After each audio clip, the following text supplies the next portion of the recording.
Yes, welcome along to the Monday Club episode 101, I think it is As now. indeed.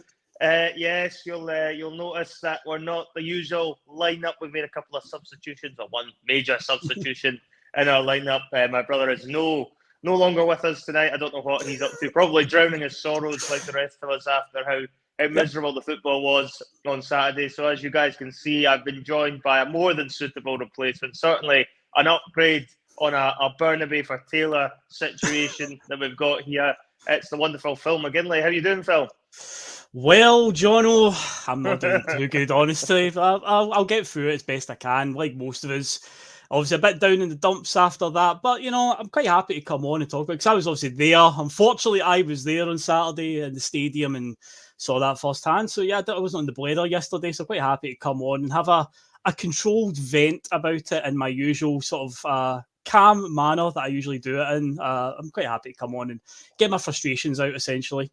Yes, I think there'll be a lot of us getting our frustrations out today, as well as in the chat and everywhere else. At the moment, something is not quite right at Celtic. Hasn't been quite right at Celtic for quite some time now. But before we delve into all that, we've got to do all that good stuff. So if you can, give us a wee like, helps the algorithms of the channel. You can give us a wee share. You can slag our hair if you so wish as well. You can become a Bhoycie Bus member, and we've also got the Pie Sports branding going along down the bottom there. Bus 1888 for your 12.5% tasty discount at the checkouts. But with all of that in mind, Phil, you were obviously at the game at the weekend, so it'll be interesting to get your perspective. First of all, I'm going on what I've seen on clips, and to be honest, every day that goes by at the minute, it seems to make for worse and worse viewing. And this is just the extended clips you're seeing on Twitter, so I can't imagine what it was being like being subjected to potentially 90 minutes of that type of football. But from your perspective, looking at the game as a whole, what was the atmosphere like at the stadium? Talk us through your thoughts watching that. Brutal in the stadium. Toxic would definitely be the word I would use. I've seen some fans, obviously, on Twitter saying that the fans in the stadium aren't helping matters. And while there is a case to that, at the end of the day, they are paying customers. What we're seeing on the park, they are quite right to vent their frustrations at, because regardless of injuries and whatnot, we should be more than good enough to be beating teams like Kilmarnock and St Mirren, Motherwell, all the other teams in the league. Obviously, the Rangers games, they take care of themselves. They are what they are. But these fixtures against these types of teams, we should be still good enough to roll up and beat them. The game it was a bit of deja vu, really. I think back to the Motherwell game before Christmas time. Drew one each, last minute equaliser as well. And obviously, we've seen some recent fixtures as well where we obviously, we start okay. We start not too bad. We get ourselves in the lead. But the problem is, with Celtic at the moment, if they don't get a 2-goal lead, it feels like it's just nothing safe at the moment. Last week against St Mirren in the Cup, they got that second goal early in the second half. And while we lost a little bit of control after we changed back from 4-4-2 to like 4-3-3, essentially, we still saw it out. But obviously, it's no coincidence that we got to about the 60-minute mark, 65 minutes, made a few subs, changed shape a little bit, went from 2 up top to the 3 or maybe 1 up top, depending how you look at it. And yeah, that last 25 minutes, we were just, I say deja vu, just I felt like I've read this chapter before. We looked lost. It looked like a team that weren't very well coached, essentially. And it's quite weird given that Brendan's now been back for 7-8 months now. Mm-hmm. And it looks like, God, you'd think he just walked in the door yesterday. And it's baffling to watch. And again, it's that magic thing in football or just any sport, Jono. Momentum. It's that force that it happens. You can't control it, essentially. How do Celtic get the momentum back? Because they've just lost it at the moment. All momentum just seems to be evaporated from this team. Yeah, it definitely does seem as if there is no momentum at the moment, which you cannot have when you're going into the midst of a real title run-in. Because this, as I said, for the last few weeks now, I feel like this is going to go to the wire. I wasn't at all surprised Celtic have dropped points again to Kilmarnock. I think WhatsApp played them now 4 times this season, only beat them once. So there's another damning statistic to chuck out there. I mean, I'm sure there'll be plenty of them that we can look at this evening, but when I'm looking at Celtic just now, there just seems to be a lot of this backwards, slow passing. There doesn't seem to be any intensity in it. the clips that are doing the rounds on Twitter the last couple of days, we're actually putting ourselves under so much pressure with the style we're actually adopting to play. We're not looking like scoring with it, but we're still actually somehow putting ourselves at risk of conceding one. So the whole thing looks a very muddled idea of what we're trying to do. I've got no idea of what we've been trying to accomplish with this style of play for the most part of the season. I was convinced somewhere along the line it would click and that Brendan would have the answers. I was pretty happy to see him coming back in, but I think, if we're going to be completely fair now, the question marks all lie at the manager's door. Many Celtic fans are going to want him out for the run-in, as well. And based on what we're seeing just now, Phil, it's not really much of a surprise. I think you'll get the sort of rebate with the supporters and the board, in the sense that he's not going to be sacked immediately. However, there is a growing discontent, shall we say, and I think perhaps even now the majority have actually began to even turn on Brendan and don't think he's going to be the man to get us over the line. And there was always that drum banging when results weren't going well earlier on, or where performances went there. But now I think the fact we have found ourselves behind Rangers for the first time in a long, long time, if we're being brutally honest, it's another one that I think Celtic fans, we tend to look at it, and almost going behind in a title race now to Rangers is seen as unacceptable. In a lot of cases, you could argue that is the case. And certainly this season, I think that is the case when you consider the advantage we had about October time last year to now be in a position where we're a couple of points behind. Bearing in mind we've actually won the last two derbies, there is a lot of question marks there as to where we actually go as a club from here. And when you're looking at it now, where do you stand with the manager? Is this something that you, hand on heart, because I know you are a bit of a Brendan fan, you're kind of the same as me, that we both wanted this to work out badly when he came back in. We both thought he was the right man for the job when he first came back in. Do you still have the conviction that Brendan Rodgers will be able to get this Celtic team over the line based on what you've been watching the last couple of weeks? As I say, momentum is just zapped out of this team, and it's so crucial at the moment. I just don't know. I mean, compared to, I did the show on Friday night, and I said at that point in time, there's 13 games left, and it's still in Celtic's hands. If they win all the games, they obviously win the title. And it sounds a bit mad to say that, but I have seen in the past Celtic go on winning streaks in previous seasons of like 14, 15 games in a row. So again, when you look at who they've got to play, like it can be done. There is things that have happened in the past that are similar. But then the very first hurdle, we've obviously, stumbled right away. It's now put us in a position where, realistically, what's changed since Friday night from what I said? It's still a case of if Celtic were to win all the remaining games, then they still win it. But we can't keep on going like that. You can't keep on if we stumble again next week, and then it's like, well, if we still win the remaining 11 games, you're only going to get so many more slips, essentially. I think Terry said it on, I think it was a PMP after the Hibs game, and just said, I think we've got one more slip in us at most.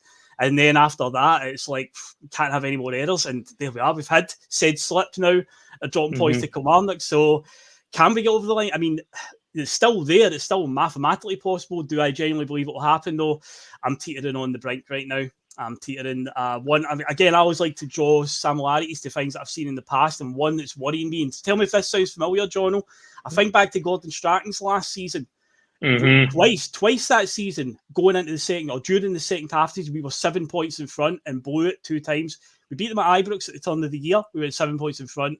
Around about February time, they clawed it back to a few points. Then we pushed them back to 7 again, but then managed to lose it, end up losing the league. That January, we had a chance to strengthen the team. We had a striker in 2009, Stephen Fletcher, playing for another team in the SPL that was scoring goals, but we kind of regaled on the price. Like, this season, January window, Majowski's name was floating around. There was rumours about 4 million. Apparently Celtic weren't interested in paying that. A few similarities there. He's still scoring goals. And what happened in the 2009 season is effectively we ran out of goals. We just didn't look like scoring. And the way you're looking at this team and the way it's going, some of the goals that we've scored since we came back for the January break, deflections, penalties, and open play, it's very rare for us to even get chances at the moment. So there is worrying similarities to that season going on right now. It's like all the hallmarks. We need to find a way to reverse it and do it quick. But as I say, how many more chances can you get? Because if we drop points at Motherwell this weekend, then I really do. I feel like it will be gone then. Yeah, I think we are now getting into a position where it is every game is now a must win. I think Terry's been alluding to that in the post match, shows that they're all now cup finals essentially for Celtic, and we have to find ways to win by any means necessary because this isn't going to be pretty. There's no way we're going to be able to turn around, I don't think, the performances in the remaining games. But Celtic as a collective and as a group of players, they are far better than they have been showing this season. And the manager himself is a far better manager, or was a far better manager than what he is showing us this season. So again, there is so many question marks there as to what on earth is actually going on, because some of the stuff you're seeing, it just can't be how they're being coached. It can't be how the players are wanting to play. The whole thing seems extremely disjointed. You're talking about goal scoring opportunities. I mean, I just don't see where goals are coming from with Celtic just now. They're relying heavily on Kyogo. It's no surprise that if his goals have dried up at the moment, and granted he has scored a couple in the last couple of games, but for the last 10, 15 matches, Kyogo's not really been getting much of a tune out of him. We're struggling, and we don't really have that fallback striker that we can now turn to if Kyogo's numbers are down. We do not have a difference maker in there. Yep. I mentioned it a couple of weeks ago. We've decided to roll the dice because we needed a striker. We've brought Ida in, and he could very much turn out to be a scapegoat, unfortunately for him. And it's not his fault. It's a case that Celtic didn't do the recruitment correctly in the January window up front. And, this guy's jumped at his chance. And hopefully, he can take it. But for me, he looks like he's going to be very raw. He doesn't look like the type of player you want to hang your hat on. For example, you look back under Ange Postecoglou, where if something happened to Kyogo, you've got another proven goal scorer in Giacomakis ready to step up. There was even calls for him to start games ahead of Kyogo when they were both fit. You could not say that about Celtic anymore in the striker department anyway. You could not take Kyogo out there and feel any sense of confidence in running games with Ida or O up front. I actually think, Brendan, if something was to happen there and he was short on strikers, he'd go back to Maeda, I think, before he would even put O up front. It's been that poor. But take nothing away from it. The creating of chances, Phil, has also been a bit of a bugbear of mine, because I remember Brendan Rodgers the first time around, and that first season was free-flowing football. Some of the best we've seen at Celtic Park in my lifetime, that first season under Brendan, the Invincible seasons. But this year, it could not be further from that. It actually does feel a little bit like we are just kind of picking up where we left off when Brendan left the last time. If you remember back then, it was very slow. It was a lot of sideways passing. He was getting away with it. We were still grinding out wins, but it was nowhere near as enjoyable as the earlier seasons were. And then, you've got to remember, Lenny comes in, and one of the first things he's actually saying is, I wish they'd stop playing it backwards, if you remember. And he was saying, get the ball forwards quicker and try and play with a bit of intensity. He was pulling what little hair he had left out at that time. And I just wonder, Phil, and I'm going to put this back to you, is I've got a feeling that there's a lot of complacency around Celtic just now. And I include the manager in that, by the way. I think Brendan Rodgers has came up here and expected this to be a little bit more cushy than it's turning out to be. I think he'd seen what Postecoglou had done the previous year, winning a treble. We'd seen how quickly Postecoglou had turned it back around in his first season. The players that were getting brought in were of a level that were good enough to win Celtic titles, win Celtic trebles in the end. But, I think Brendan's came in here thinking, well, what I've done the first time around, and based on what Celtic have been doing the last couple of years under Postecoglou, this is going to be a scoosh. And I'm up against, at the start of the season anyway, I was up against a manager who I think everyone and their dog knew was going to get found out. And it's no surprise Sunderland have now sacked that man as well today. Yes, I saw that, Yeah, but when you look at it, from all of those sort of combined factors, how big a factor has complacency been as to where we actually are now as a football club? I think it's massive. Again, I think there may be a bit of an attitude within the team of like, we'll just show up, we'll win this, no problem. But yeah, when they get out on the field and these teams do just decide to stand up to us a wee bit, we look shell-shocked.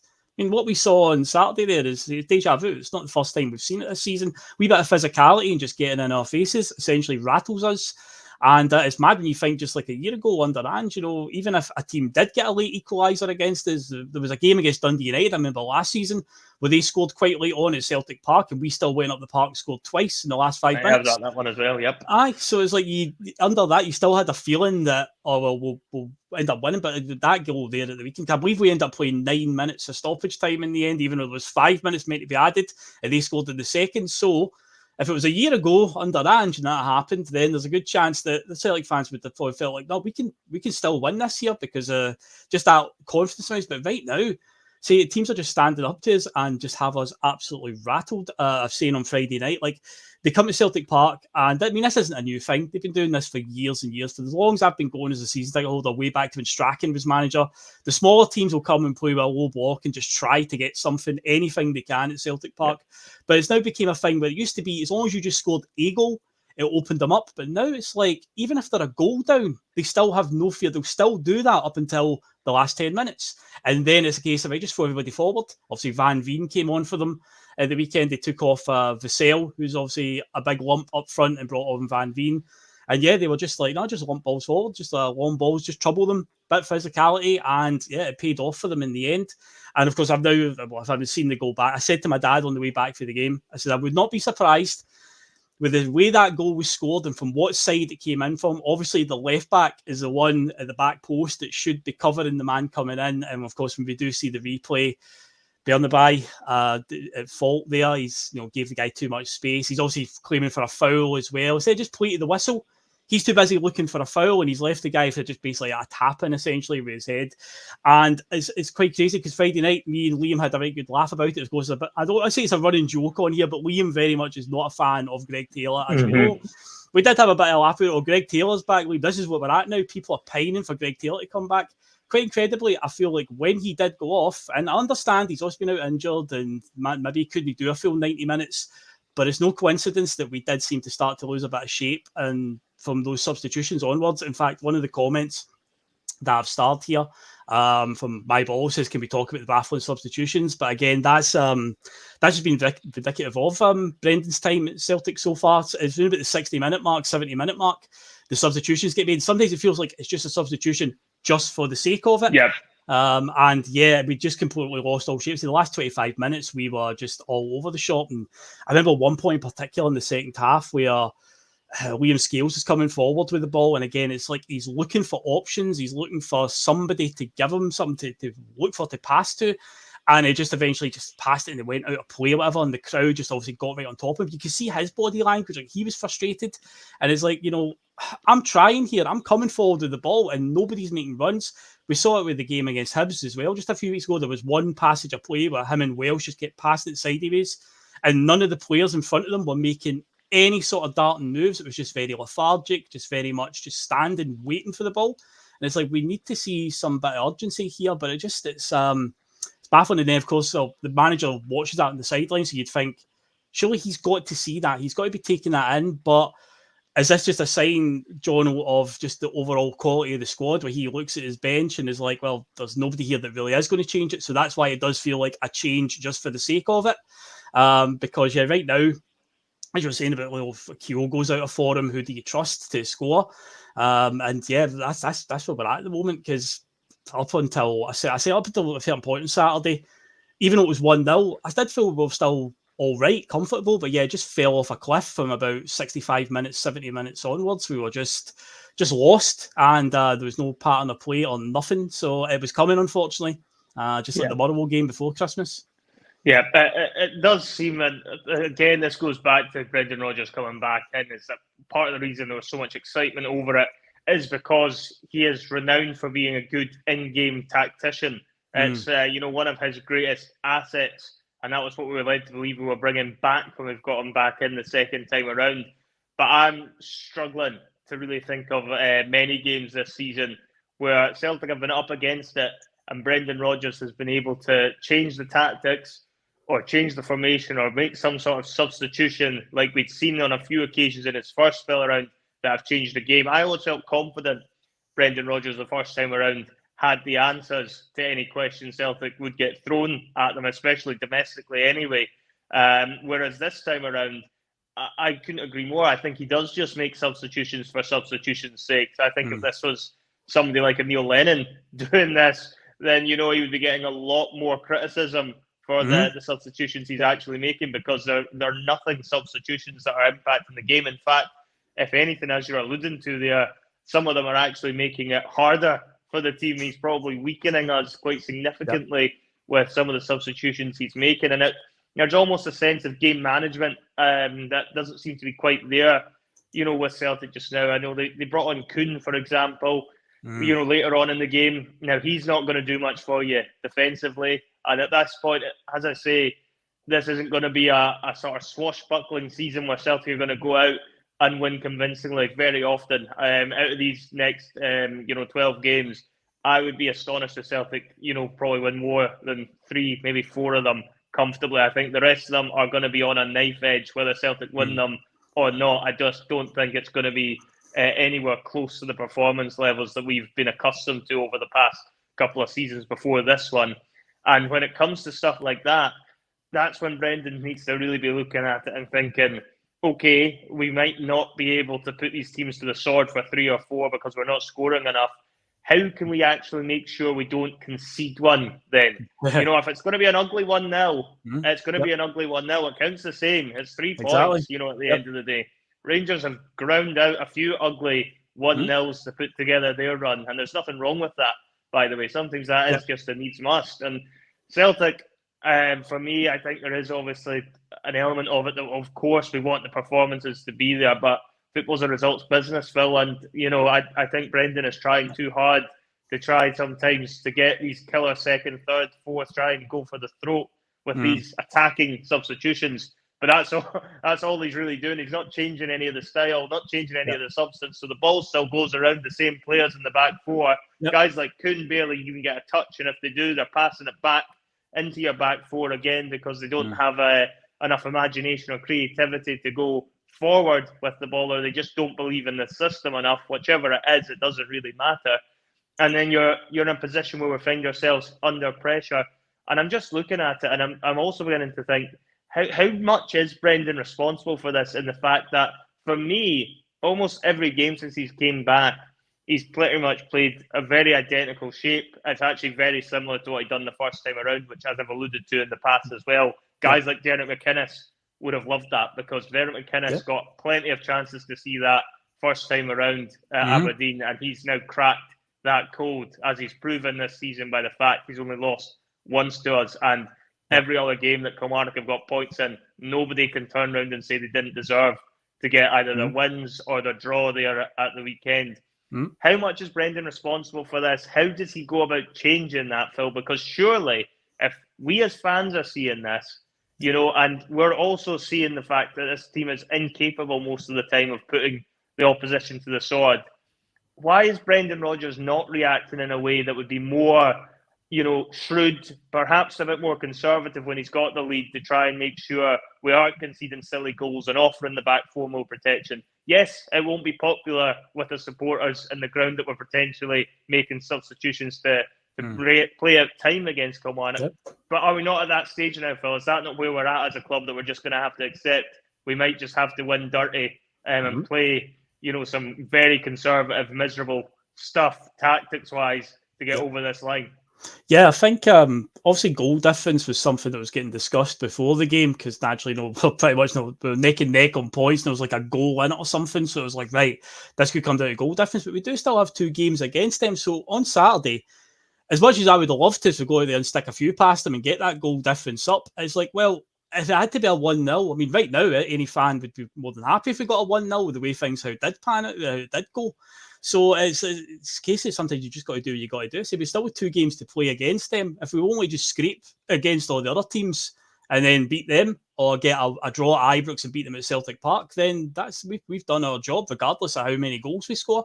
But yeah, obviously at the weekend there, it was just a surreal feeling in the stadium. And one man that I want to bring up, and this is a bit weird how this sort of dip in form since the sort of return in January, or the return from the January break. I mean, all teams obviously dipped, but one guy in particular I think was pretty much carrying the team in the first half of the season was Matt O'Reilly. Do you think? Because this is the weird bit. See, when the news came out about the Atletico Madrid offer that got obviously knocked back. And Brendan was public in saying that there was an offer, but he's staying at the end of the season. My thoughts was, well, Matt Riley's showing, because remember early in the season, he had a few less than subtle digs at the previous manager. There was definitely some angst there. So I felt like he's fully bought into Brendan. This guy wants to play under Brendan. He buys whatever he's selling. And he's obviously first half season, brilliant for us. But then after that bid gets knocked back in the second half season, he's like a shadow himself. And I was like, surely I didn't think he would be the type of player that would get a bit snarky about not getting a move away. I thought he would still be really professional about it. And I'd like to think that's not what's affected this for him. And this is just a microcosm of the entire team. But it is weird that he has had a big dip in form. And if he isn't on it, given how he's played this season, John, we're really, really struggling now.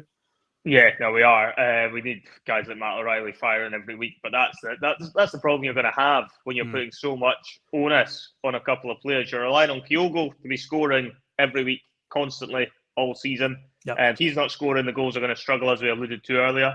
And if you've got Matt O'Reilly, who was by far and away our best player in the first half of the season, being unable to perform to those same levels, then of course we're going to have a natural drop-off there. But from a player perspective, dips in form are natural. I'm going to take Matt O'Reilly as being one of those ones who's just going through a bit of a dip in form, hopefully, rather than something more sinister with his attitude going on there. So I think he does come across pretty well. And, for me, I'd like to believe he is one of those guys that is a professional and wouldn't take the huff too much over Celtic knocking back a bid, particularly when Brendan Rodgers will be able to explain that one reasonably well to him as to why he needed to keep hold of him in January.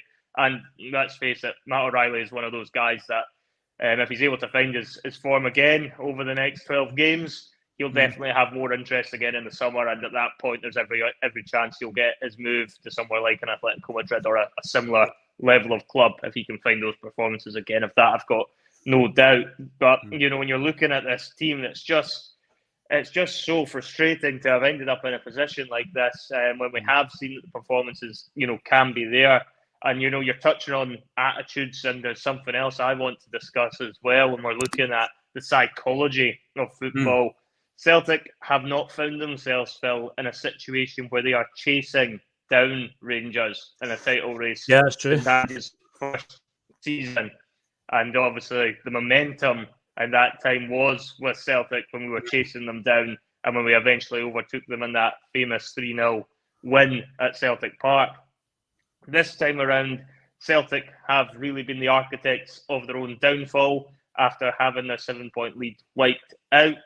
Fair play to Rangers. They've obviously got good runs of form together against the rest of the team, which again, to be honest, should be shown to Celtic that it is perfectly possible to win these last 12 games because there's no two ways about it. That Rangers team isn't brilliant by any stretch of the imagination. Celtic have proven it twice this season that they've had their number and, they still find themselves trailing now in the league. But when I look at the mentality now of these players, you're talking obviously about attitudes potentially being off as a possible reason why this might not be working. I was obviously touching earlier on about complacency creeping in across the club. I have concerns, Phil, about this team's mentality as to how much of a fight they are going to have now that they are behind in the league. This can go one of two ways. This is either going to be the moment the Celtic players finally get the kick up their arse by looking at that league table and see me no longer sit on top and, pull the finger out and actually come together to turn that back around. Or this is going to be the moment where the season fully unravels and we end up falling further behind and this, ends up becoming a procession for Rangers towards the title. And, if you were asking me which looks more likely at the moment, I would be inclined to say the second one, even though, that pains me a lot to say. I look at it and I think there's just so much that doesn't seem right with this club. We've seen so many of similar performances to Kilmarnock. We can't put that down to a blip. It's been happening quite regularly throughout the whole season. We've dropped points on too many occasions where we shouldn't have been dropping points because we've put in piss poor performances like we did again at the weekend. Do you have question marks over this team's mentality now they find themselves behind? Who do you hang your hat on to try and lift these players through that? Because at the moment, I'm struggling to really see the guys you're going to turn to just now. Because even the likes of a Callum McGregor, for me, hasn't been anywhere near it this season. Oh, he's been miles off it. It's been drastic how different his form's been this season. He is, though, the main guy that I would look to, because I'm like, well, you are the club captain. You are the guy that, is the leader on the park. And the comparison I brought up, and I'm glad you mentioned Ange's first season. The roles have also reversed now, where we were chasing them down. And we clawed back a 6 or 7 point deficit around at the turn of the year and got ahead. And once we got ahead, we stayed ahead. We just kept pushing them a little bit further back. I've mentioned this a few times in recent shows. That title race actually went down to the second last game of the season, and a lot of those players that were in that squad are still here. McGregor, Hatate, Diogo, Hart, Carter Vickers. All of these guys are all still within the club, and you'd like to think that they, will be able to, for guys like Palmer and stuff like that who are still new to the team, that they can, pull them aside and basically make them understand what this means. But we've seen of Callum McGregor. I think I saw a quote doing the rounds of his post-match interview, and I saw it referenced earlier in the chat that it was quite worrying because the first few words out of his mouth was, "It's going to be hard now." And it's like, really? I mean, you've been in Celtic teams that have overturned a similar deficit. As 2 years ago, you were the captain of that team that overturned that one and stayed ahead. So now that he's coming out and saying stuff like that, it's like, that's not the type of stuff you want to hear. Again, I know it's the one we try not to speak of, John, the infamous COVID season, but there was another Callum McGregor infamous interview. I think we just got beat by Sparta Prague, I want to say, pretty heavily in the Europa League. And he did a post-match interview, and it was like a deer in the headlights, where he basically just said, none of us have a clue what's going on. None of us know what we're doing. It's like, these are not the things that you want the club captain to come out and saying. But that one did worry me, because again, when you look at what McGregor's achieved in the last couple of years, and it's like, I mean, realistically, it's not insurmountable. We're not like 10, 15 points behind. We're only a couple of points behind right now. So it is, there has to be something that we can do. But when the captain's coming out and saying that does worry me. And I say, it's guys like him that I'd be looking to. And if I'm the manager, also, I'd be looking at my captain as well. And I say, plenty of those boys were there in that team 2 years ago and are still there. And a guy I just want to mention, I brought him up there, another leader on the park, Joe Hart. I said on Friday night, I think he deserves a lot of credit for his recent performances. And again, at the weekend, as scary as it is at how bad it was that we dropped points, it could have been worse, because Joe Hart pulled off a few decent saves. There was one corner, particularly in the first half. Kilmarnock whipped one in, guy got a glancing header, and it was a good reaction save. And there was another one in the second half from a corner, and it was like, it could have actually been worse. So Joe Hart is, if there's one thing we can say about him, he's definitely trying everything in his power, but he's not being aided by the guys in front of him, it seems, because they say we keep chopping and changing the defence, making these changes midway through the game. But he's the type of guy I look to on the park as well to be a leader out there. But he's certainly, I would say, doing his bit right now, but he can only do so much. Yeah, no, he can only do so much. And I think, in fairness to Joe Hart, he's perhaps having his best spell in a Celtic jersey at the moment to keep us in a lot of these games with how he's performing. And, Joe Hart's another one that a lot of the younger players will lean towards, who's got all that experience. And I'm sure he's one of the ones that will be more vocal in the dressing room as well. And I think he'll have the right mentality, to be fair to Joe Hart. I think that's one player we can turn around and say he's been over the line, both in Scotland and in England. He knows how to get this done. I don't think he'll be the type who'll be flapping over the fact we're a couple of points behind at this stage.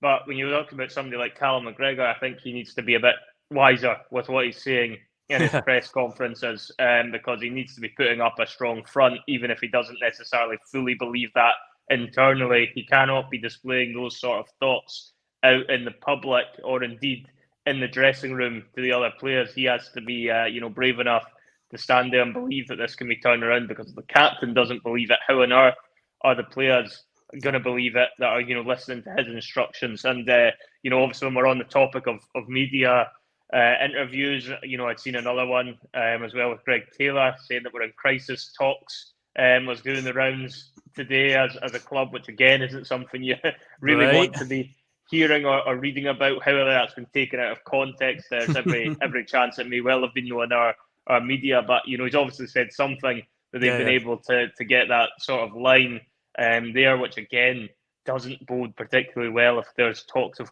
crisis talks happening within the club just now. Because at the end of the day, if we're looking at this in isolation a little bit and taking a step back, the title race is only 2 points in it. This could still very much come back Celtic's way as it stands. whilst it doesn't look likely based on what we're seeing when we look more in depth at the performances, if you're just looking at the league table, there is every opportunity Celtic can turn that back around. They've got 2 games against Rangers. They're actually going to be playing some very tricky games, as I was alluding to before we came on. We've got Motherwell away, we've got Hearts away, we've got Ibrox. But I'm going to also throw this out there, Phil. Celtic had their best run of form in terms of results at the start of the season when they went to all these grounds. That was where Celtic's best run of form was. Now, I'm not saying performances in all those games were brilliant, but there was a big difference. Celtic won pretty much all of those games away from home. That was how Celtic built that 7-point lead to begin with. They're going to need to do something similar now if they want to retain their championship. But it can be done, and it's been proven already by this squad of players that they can do it when they put their minds to it, and they're definitely better than they're showing. Obviously, looking ahead at how this is going to play out, there is a couple of things. As I know, we've been fairly negative, and Celtic haven't given us a lot to be positive about. No mistake about it.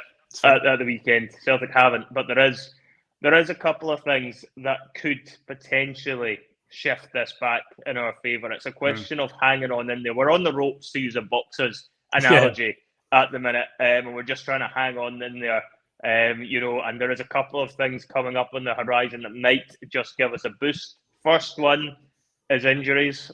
Carter Vickers has been an incredible loss for Celtic. He's probably the most important player in the team. There's no way in my mind if Carter Vickers plays in all the games that we've had this season, Celtic will have had more points than they did. They just wouldn't concede as many silly goals. And to be fair, you've seen this even when Ange Postecoglou was manager. You took Carter Vickers out, and we always looked a lot more suspect at the back. He brings confidence in the full back four. So it's not even just what he brings to the table on his own. It's what his presence brings to the players around him. So getting him back will be absolutely huge for Celtic. However, that is still probably 2-3 weeks away. Looking at the news reports, so you're still probably going to have to navigate, a couple of fixtures of minimum before you get to that point. You've also got potentially the return of Rio Hatate. Again, arguably player of the season last year. I know he's not quite hit the dizzy heights this year, but again, he's been very stop-start with injuries. You get a Rio Hatate back up to full form. Again, that will create more chances for Celtic going forward because he is one of those ones who's very quick and very good at spotting the openings and playing the quick passes that at the moment we don't seem to be wanting to do. So again, that could play into Celtic's hands. And then lastly, and this isn't what I really like to go down, but we are where we are. As I say, you sometimes have to be looking now at your rivals, and Rangers are going to start be playing European games again fairly soon, which does offer the opportunity there that they might well just drop points because for me, as much as, again, it pains me to say it, I don't really think Celtic are going to win their next 12 games in the league, but I also don't think Rangers will win all 12 of them either. And I certainly think the problem they are going to have is when they have to start navigating the European ties in and around their league fixtures as well with the squad that they have. That could end up, paying dividends for Celtic in a perverse way. Us getting knocked out of Europe might end up helping us in the second half of the season, which is just preposterous, really, as a club that we're even talking about stuff like that. But when we're looking at all of those things combined, Phil, and I know none of this is probably going to make an impact for the next couple of weeks, and we're still going to have to try and grind things out. Does that offer you any positivity? Is there any crumbs of comfort there or anything else I haven't thought of that could make you make an argument, make a case that Celtic can turn this around? The injuries are a huge part, but as Mark Rowan has said in the chat here, will Celtic still be in the title race by the time it's return? CCV is a huge one. Hatate definitely is a huge one because, again, he does make those passes that other players seem to be afraid to do or have a shot when other players are afraid to do it because the amount of times I'm sitting at Celtic Park and you see them pass it sideways across the other team's 18-yard box and it opens up plenty of times in front of them, but again, it's another sideways pass. It's another one. Hatate would be the type of one that would obviously have a shot there, or if he's a little deeper, he would try and look for a really risky forward pass instead of a wee sideways pass, and just keep moving it around. We do need him back, but again, it's going to be once he's back in training, then it's getting him back up to match fitness. Obviously, we've seen this season him and CCV, they've had games and then injured again. Did they come back too quickly? CCV obviously went off for an operation in the summer. Remember, after the Cup semi-final last year, he was basically given an early summer, just like to go and get a knee operation or whatever it was, and he came back, and now it's hamstring problems that keep recurring with him. Let's see, with Hatate, it's just like the two of them, just these recurring injuries at a time when we really needed them. Also, Alistair Johnson's went down with an injury as well. And yes, as much as Greg Taylor was maligned by many fans, it's like, well, that's the best option we've got at left back. We lost him for a few weeks and so on. So injuries have not been kind to us. But again, I go back to one of the original points I said at the top of the show. Even with that, the squad that we have and the salaries that they're on should still be good enough to beat these teams, but they just seem to be struggling against them. As it stands right now, though, yeah, it'd be vital to get them back, but we have to now just keep clawing in there and just making sure that we are still in with a shout by the time they are back. Because, yeah, look again, taking a step back and looking at the league table, yeah, it's 2 points in it, 12 games to go, and we need to play them twice. We need a Gordon Strachan third season-esque run here where we were 7 games left, we were, 8-9 points behind. We had to play them twice. We had to win every single game, and we did. We're pretty much in that type of situation now where we have to just make sure we keep on their tails and keep winning and put pressure on. And but yeah, the two games against them are going to be so vital. We've already won at Ibrox this season. Who knows what form we'll be in by the time we play them, because it's still a good while away. I mean, it's 7th of April or something like that we play them. So there's still 6 games, I think, 6 league games and a cup game in between there. We shall see what happens. As for their European form, it's a weird one, that, because it seems like up and down all the UK with Scottish teams and English teams, they don't like a Thursday-Sunday schedule. It seems to be something that seems to bother them. They're happy to play a Wednesday night and then a Saturday on the Champions League, but yeah, a Thursday-Sunday seems to bother a lot of teams. Will it actually affect them? I mean, obviously, I'd like to hope so. And they could pick up some injuries, maybe drop some points here and there. But again, it's a case I just keep thinking, just worry about what we do. And as long as we do our part, then it'll take care of itself. But of course, saying is obviously a lot different from doing. So at the moment, that's all we can really do, John. We just hope that the Celtic do what they need to do, and we can turn that around. Because we need something. We need something, a spark somewhere to reinvigorate this team. Obviously, he has tried a new system as well. He did try that recently. Has it had glowing results? Not massively up to now, as he keeps on reverting back after 60 minutes to what he was playing before, and it keeps on falling apart. So I don't know, maybe you'd like to think that that's maybe telling Brendan something, that maybe he should just persevere with it for the full game. But because we're playing ourselves into danger. But I'd say he's not got many more tricks up his sleeve, and he's running out of time. Think of it like the sands of time ticking away. It is getting to a point where he's only going to can afford one more slip, maybe at best, and then it's gone. Really, I really do think it's gone if that's the case. Yeah, I think he's now looking at this game against Rangers coming up at Ibrox. It's going to be huge over the next few weeks, because you've mentioned it already. It's that word again, momentum. If Celtic have not been able to build momentum going into Ibrox, then I cannot see them coming out of Ibrox with anything positive to show for it. And in fact, that could be the day that the title race is over if Celtic do not get their finger out pronto, because they cannot afford to drop many points going into it. Even if you're looking at the points difference being the same going into that game at Ibrox, it then becomes a must not lose as a bare minimum, which comes with all sorts of additional pressures on already powder keg fixture. So there's a lot going on there that Celtic need to work out and try and find some sort of catalyst to get them playing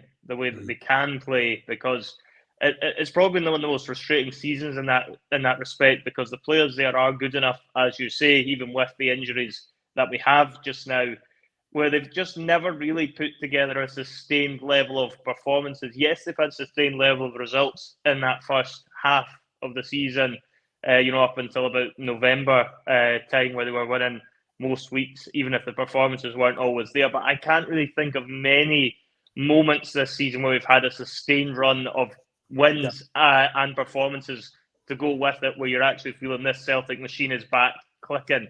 And it just feels, Phil, like there is a big disconnect at the moment all over the club just now, from the board right through to the players, to the manager. It's all coming through in the stands at the stadium, as well, where, I think a lot of Celtic fans are probably going to these games and they're worried about what they're actually going to end up witnessing at Celtic Park, in home games against Kilmarnock. They're probably almost in relief that they're playing away at the weekend, so they're getting a week not to have to go along to the football because the football has been that poor to watch. And I think that is another damning part of this season, is we can accept in some ways dropping points if they're dropped in a way that Celtic have given it their all, and it's been one of those days where the goalkeeper is making countless saves and it's just not happening for us, or it's just one of those bad days at the office. You can get away with one or two of them, but this is consistently happening over the season, and Celtic are actually probably fortunate in some ways to even have the number of points that they have when you consider some of the ones that we have edged marginally so far this season, that we could quite easily have dropped more points in. This league title race could already have been over. But there's also this big disconnect, and we're obviously talking about the players not performing. We're talking about the manager not getting the best of the system and potentially being a very sugary peg for his future. I wonder, Phil, when it comes to the manager, if there is a call there to bring, if you're not going to get rid of him, which I don't think they will, because it's going to cost too much to lay off at this moment in time, and Celtic won't pull the trigger whilst they've still got a chance of winning the league. They'll be very reactive. If the next few weeks play out badly and Celtic end up out the title race, then Brendan walks. Brendan gets sacked at that point. The jotters are out for him. But if I'm looking at it just now, and I'm trying to think of how we could even help him till the end of the season, is it even worthwhile looking at, even another coaching staff addition, bringing somebody else in who could offer some other form of ideas? Because you look at the backroom staff, and a lot of these guys have been there, seen it and done it so many times before, both the good and the bad at Celtic over the past 4 or 5 years. Guys like John Kennedy, Strachan, they've all been a part of the backroom staff, in the good times and the bad times over the past few years. Are the players maybe not listening to them as much as they were previously, perhaps? Are they not able to come up with fresh ways of motivating these players? Is Brendan maybe struggling because he doesn't have more of his own people there supporting him? And I think there's, a lot of validation to be said in that. Would you be tempted in this situation, Phil, for Celtic to be actually looking potentially at bringing somebody in, even at this point, just to provide some form of motivational coaching to the team that, could buy into what Brendan's trying to do? Because sometimes I actually think that's maybe what Celtic need. They need somebody who is actually going to remind these players what it's like to play for this club and what the results need to be. I'm not saying go back and bring in Lenny, but, something that can actually inspire the players on a bit. I feel that's lacking just now. We just don't seem to have a coach in there that can bring those fresh ideas and impetus to the club.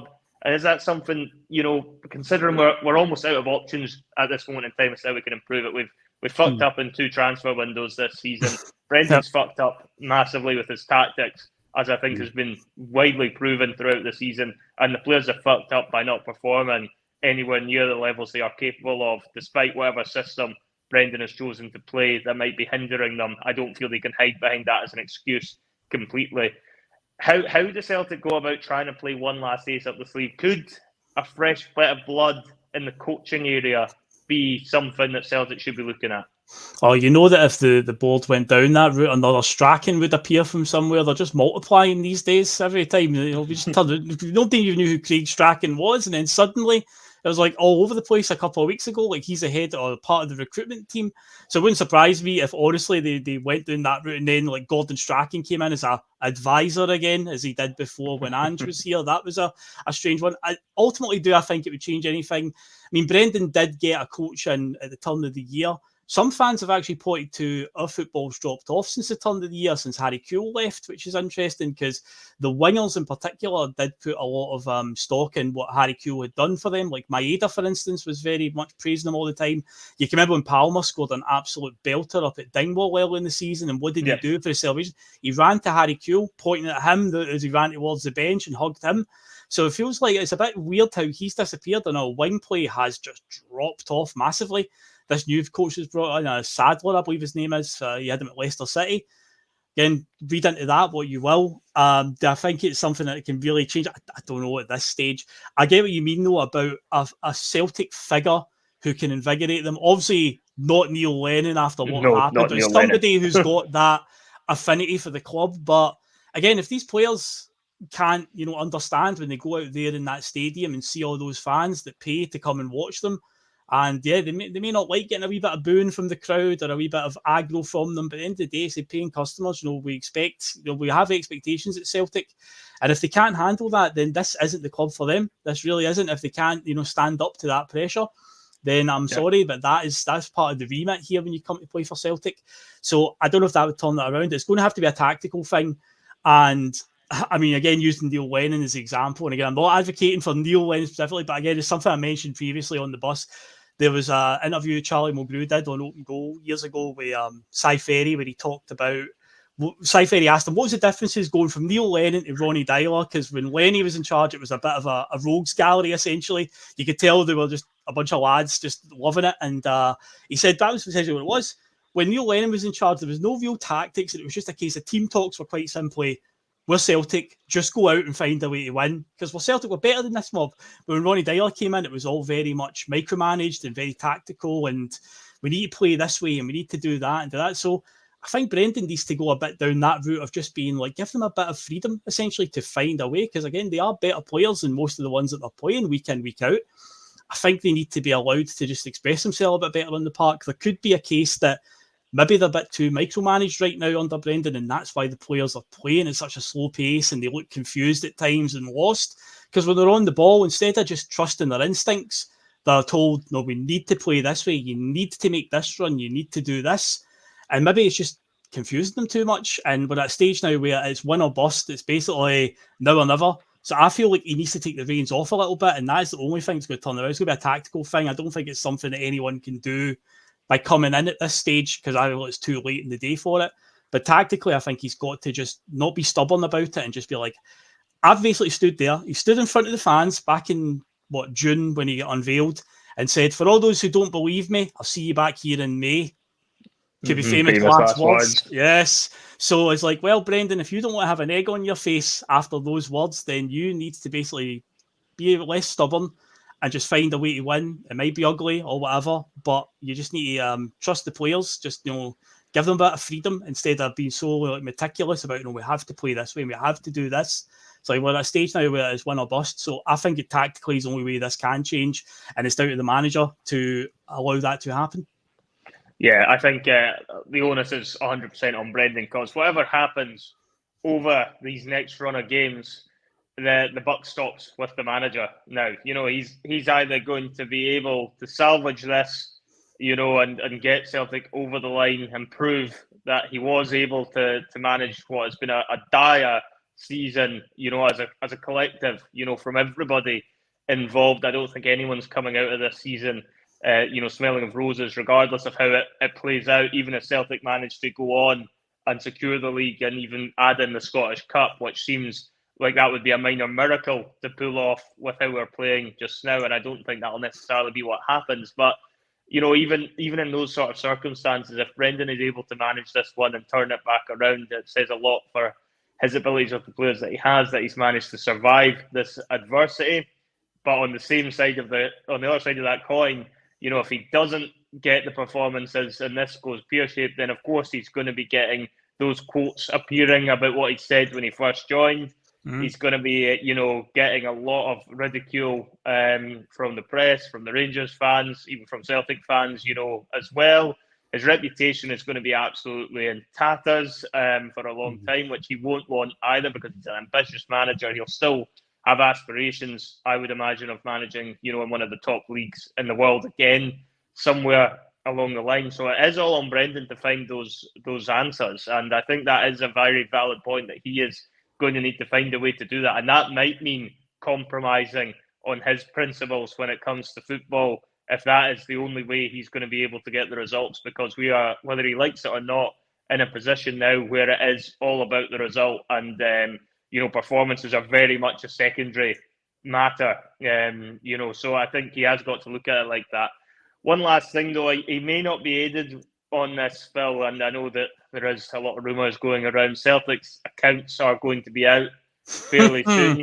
Yes. I know that the board have kind of escaped a lot of the ridicule today, and I think this will probably suit them quite nicely, is the fact that because Brendan has made such a cock-up with his tactics The players are so badly underperforming. We haven't taken our eyes off the board whatsoever, because this week the accounts will be out. The rumours seem to be suggesting Celtic are going to have 90 plus million credit in the bank.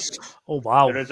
There is a reason why I think they've delayed them, because I believe they're normally out by now, the accounts, which makes me think the board are obviously acutely aware, we could say, that they know what the reaction of the fans is going to be to this. How much of an impact is this going to have? I wonder, going into a game against Motherwell, I would fully expect that if these accounts are released this week, like they need to be by Friday, I think it is, and these results do tend to go with what the rumour suggests, and I have no reason to believe otherwise that they won't, then I just wonder, is that going to be another one that's just going to fan the flames even more at Celtic just now and make this challenge even more difficult, get the frustration of the supporters even more up with the fact that we are sitting with so much money in the bank, yet, we're playing a back four that includes, a back two that could play, if you'd said to me last season, for example, it's going to be Liam Scales and with Stephen Welsh as your two centre-backs, I would have thought you were talking about an Aberdeen starting 11, to be perfectly honest with you. If you said that to me last year, I said, them two will be playing centre-back, guess which club it is? You wouldn't be saying that's going to be Celtic. You'd have said it's an Aberdeen or a Hibs or something along those sort of lines. The fact we are in that position is quite frankly ridiculous beyond belief. We have got the powers to have addressed that throughout the season. We've known this. I think the fact that we are now about to find out that we have 90 odd million sitting in the bank is just going to be upsetting everyone even more. Do you think the board will have more to answer for come the weekend, Phil, once these results are out? And what sort of position does that put Celtic into on the pitch, given the fact I think it's getting increasingly more difficult for the supporters to put their frustrations to one side when the games are on, given the fact that every area of the club seems to be being mismanaged at the moment? That's going to be horrendous for them if that comes out, and that is indeed the figure. I mean, right now, if the figure was 70-something million the last time they mentioned it, so even at that, they're still cash rich, but it's obviously gone up since then. But that's just going to cause a lot more questions than answers. The thing is, when are we going to get those answers? The AGM is every November. I believe at the AGM in the past November, some fans did voice their frustrations, but essentially it never really went anywhere. And what you got was Michael Nicholson just get wee quips like penalty Rangers and stuff like that, which obviously got a laugh in the room, I suppose. And it's like, come on, man, we need to. These are serious questions about we had to we had to spend money. And we clearly didn't. Brendan Rodgers talked about, I want to bring the team on in Europe. I want to progress the team. That didn't happen. He talked about bringing in quality. That didn't happen. And again, he has to take a lot of the blame for it as well. We go back to something that Ange said after a few bad results at the start of his tenure, where he said, maybe I've not been forceful enough. And then after that, suddenly the traction began going. We're getting transfers in and whatnot. But Brendan he said a lot of things, but what he said has not computed with what we saw happen in front of our very eyes. And if this comes out now that we've had 90 million sitting there, and again, the questions are very simply, why? Why he's doing this? Because again, if we've got that much money, is it going to be a case of if we do lose a title, then suddenly they'll flex their financial muscle? It's like, you should just be doing that every season. It's always been an ethos in football. You always strengthen from a position of strength. But it just feels like, are they just going to wait until we actually lose a title and then suddenly they'll make it right again by flexing their muscle and getting a bunch of players in? Will be a new manager, because I think if we lose the title, I think it'll be a new manager regardless. And then they'll suddenly turn that around in a year and everything will be rosy again. It's like, no, we want to keep that consistency going year in, year out. Celtic don't need to spend all 70 million that was in the bank. Obviously, they couldn't do that and they shouldn't do that. But with the level that we play at week in, week out, just a few smart investments was all that was needed. And again, we saw a couple of years ago with Jota and Carter Vickers. Both of them were £6 million signings. That's the type of level. Players of that level, 6 million, 7 million, in that sort of bracket. It doesn't need to be 20 plus million. It's like we weren't even doing that. We seem to have went into this weird sort of mold of doing 2 million less players. There was this list came out the other week on like a tweet or something, some sort of leaked in the know knowledge about this is the conditions that the recruitment team are working under, and it was like all the criteria, this is the price they've got and how many games they've got to have played and all that, and it was like, surely to God they're not working on them. But when you look at the profile of the players we have been signing, you're like, a lot of that sort of matches up with what's being said there, which is just bizarre. I just find it weird how we seem to want to be a big club, but we don't seem to be acting like a big club. We want to sit at the big table in the Champions League and, try and compete with these teams, but we're not behaving like it at all. And say it's just going to, if it's now going to come out, the finances are up to about 90-something million sitting in the bank, then the board can fully expect there's going to be a lot of questions asked. I would expect there'll be more banners and whatnot, whether it's outside the stadium, people gathering outside the stadium like they did during the COVID year, or there'll be stadium inside the stadium at different grounds, or the Green Brigade unfurl a few different banners along the way. But again, are they going to answer to it? Not really. I was at the Hearts game before Christmas when just one fan, decided to make his voice heard in the South Stand, stood up on his seat right in front of the executive seats and basically gave it to Michael Nicholson full pelt. What happened to him? A bunch of stewards came along and removed him. Just one fan. There's 60,000 fans in the stadium who are all quite angry. You can't remove all of us. So it's like, you've got to be hearing what we're saying. And ultimately, I think they'll just stick their fingers in their ears and just be like, no, it'll all be fine. It baffles me, Jono, that they can look at what's happening on the park and genuinely just go, this is all right, this is acceptable. It's just bizarre to think that when you're in a position of strength, to just allow it to regress that much and just not really do anything about it when you've been sitting on so much money through 2 transfer windows now. It's a really strange set of affairs that's going on.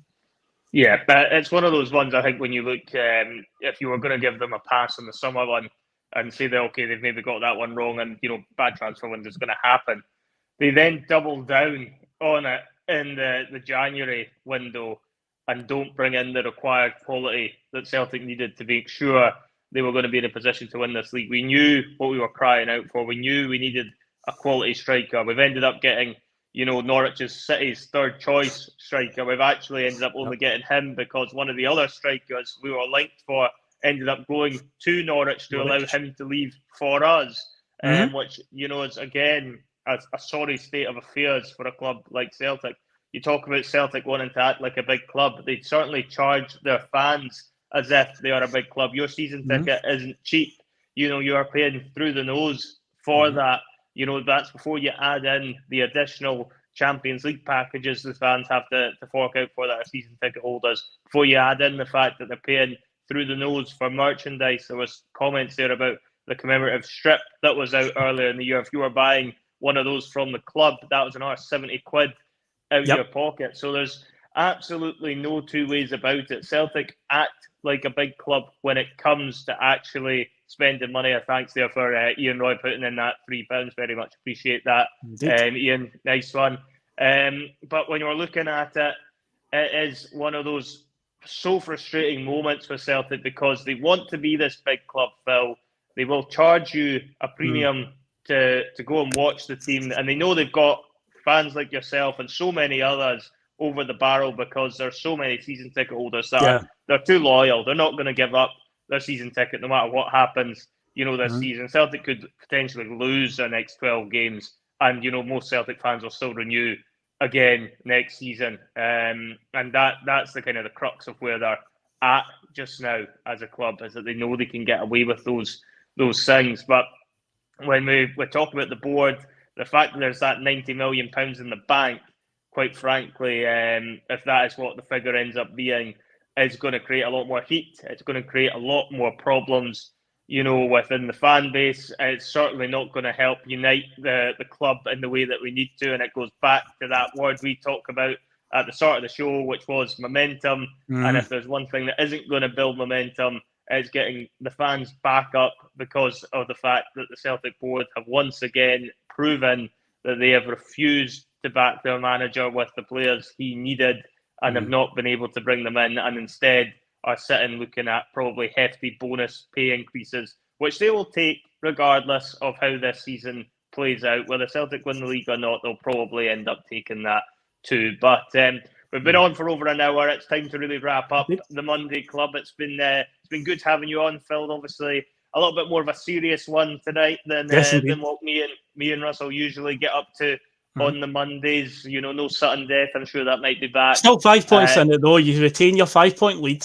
Well, yeah, get one week closer to the finishing line. I think that's almost what Celtic need now. They need buys to try and get them through to the final rounds of games. Just give them the 3 points, please, by any means necessary.